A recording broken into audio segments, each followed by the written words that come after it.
Bir lahza to'xtang, o'ylab ko'ring. 5 yil avval ishga borganingizda olgan maoshingiz bilan nimalar xarid qila olar edingiz?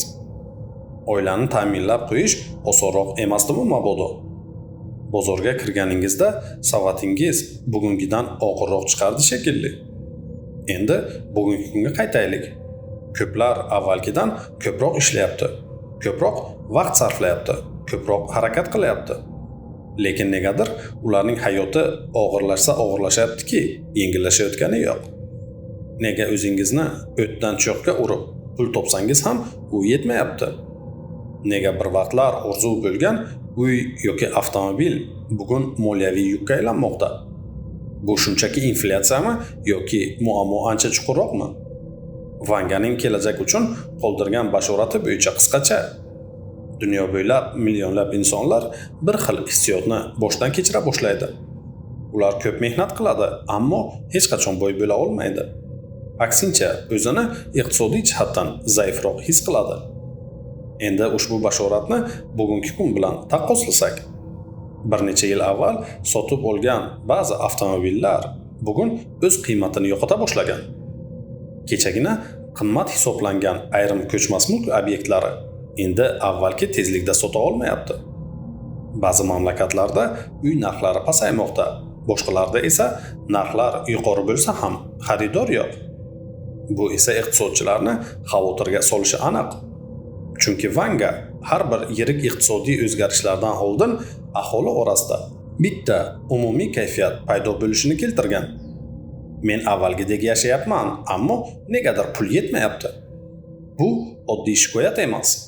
Bu iqtisodiyotning chuqur qatlamlarida nimadir o'zgarayotganligining belgisi. Dunyo bo'ylab davlatlar qarzi rekord darajaga yetadi. Korporatsiyalar qarzi rekord darajaga yetmoqda. Oddiy insonlarning kredit yuki ham ko'p mamlakatlarda tarixiy yuqori nuqtaga chiqqan. Bir qarashda hammasi ishlab turganga o'xshaydi. Banklar ochiq, do'konlar to'la, birjalar harakatlanmoqda. Ammo savol boshqa yerda. Bu tizimning harakati haqiqiy iqtisodiy o'sish hisobiga ta'minlanayaptimi? Yoki qarzlar hisobigami? Vanga shuni aytadiki, qarz bilan qurilgan farovonlik abadiy davom etmaydi. Bir vaqt kelib hisob-kitob qilishga to'g'ri keladi. Mana shu sababli bugun ba'zi iqtisodchilar yangi krizis haqida gapirishmoqda. Ular ertaga hammasi qulaydi demayapti. Lekin ular bir narsani eslatmoqda. Vanganing keltirishicha, har bir yirik iqtisodiy bo'ron boshlanishidan oldin odamlar o'z hayotida mayda o'zgarishlarni seza boshlagan. Daromadning xarajatlarga yetmay qolgani, jamg'arishning qiyinlashgani, orzularning uzoqlashgani yoxud orzularning orzuligicha qolgani.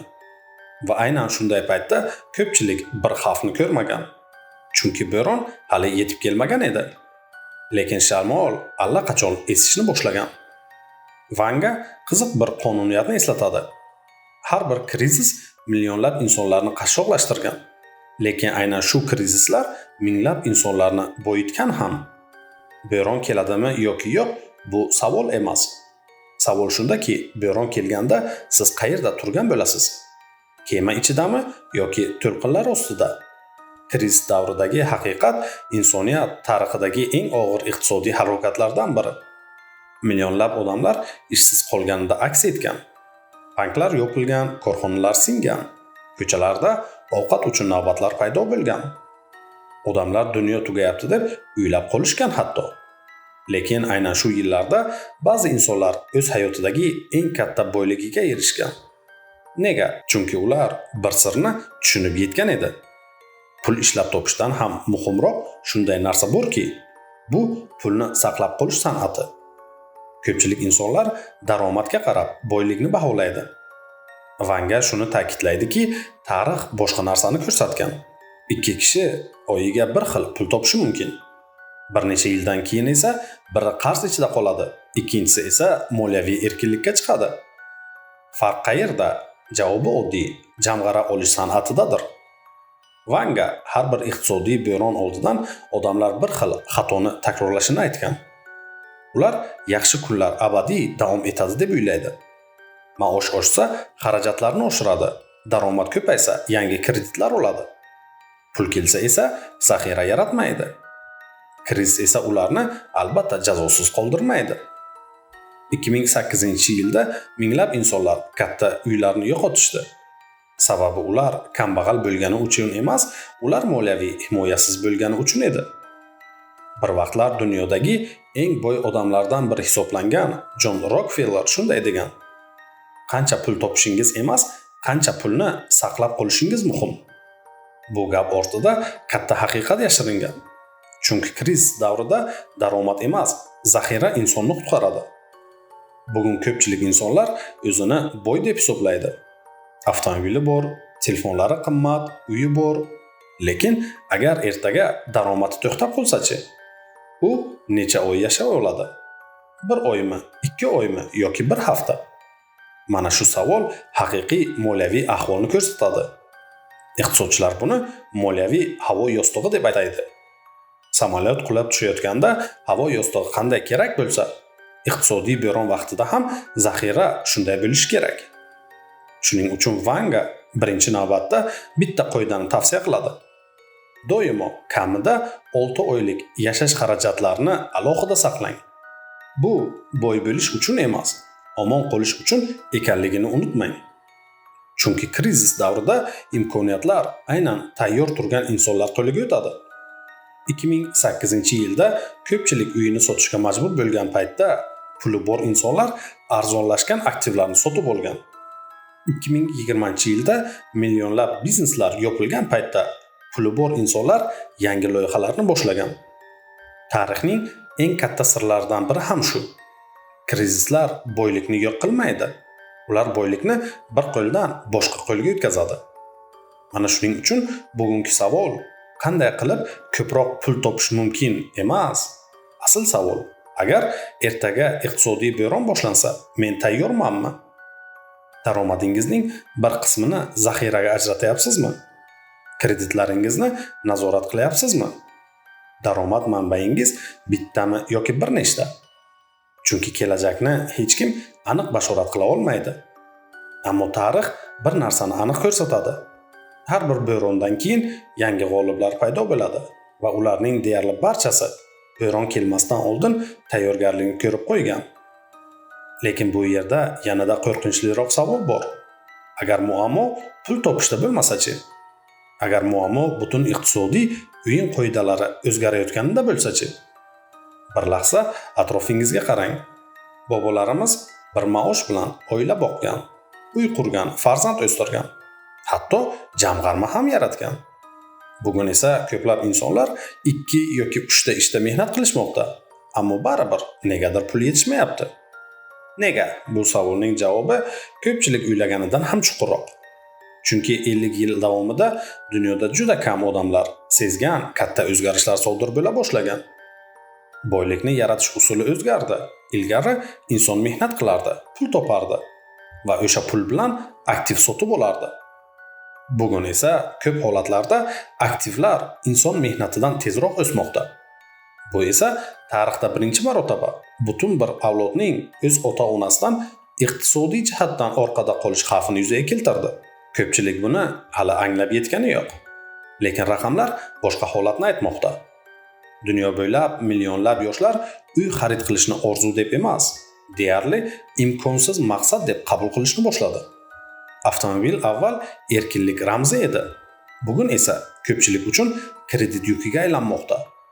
Bu shunchaki iqtisodiy muammo emas, bu ijtimoiy o'zgarishdir. Tarixda esa aynan shunday o'zgarishlar katta voqealarning boshlanish nuqtasi bo'lgan. 1789-yil Fransiya. Odamlar faqat non qimmatlashganidan g'azablanmagan. Ular kelajakdan umidini yo'qota boshlagan.